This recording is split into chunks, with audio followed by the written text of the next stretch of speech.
প্রধান নির্বাচন commissioner AMM Nasir Uddin বলেছেন, বাংলাদেশ এখন সংকটময় মুহূর্তে দাঁড়িয়ে আছে। দেশের আগামী পথ নির্ধারণ করবে আসন্ন নির্বাচন। সোমবার জাতীয় নির্বাচনে আনসার ভিডিপির ভোট কেন্দ্রের নিরাপত্তা মহড়া ও আনসার সদস্যদের সমাপনী প্রশিক্ষণ কার্যক্রমে প্রধান নির্বাচন কমিশনার এ মন্তব্য করেন।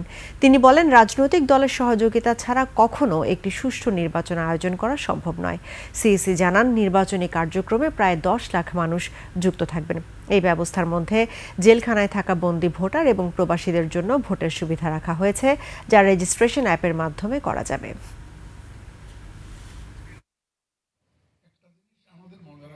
আপনাদের আমার বাহিনীর সদস্যদের প্রতি আমার অনুরোধ থাকবে যে আপনারা ব্যক্তিগত পর্যায়ে যাদের সাথে যোগাযোগ হয় এবং তাদেরকে বুঝাবেন যে কোনো একটা জিনিস সোশ্যাল মিডিয়াতে দেখলে সাথে সাথে যাতে বিশ্বাস না করে, এটা ফ্যাক্ট চেক করে এটা সত্য না মিথ্যা এটা যাচাই করে তারপরে যাতে বিশ্বাস করে এবং তারপরে যাতে শেয়ার করে।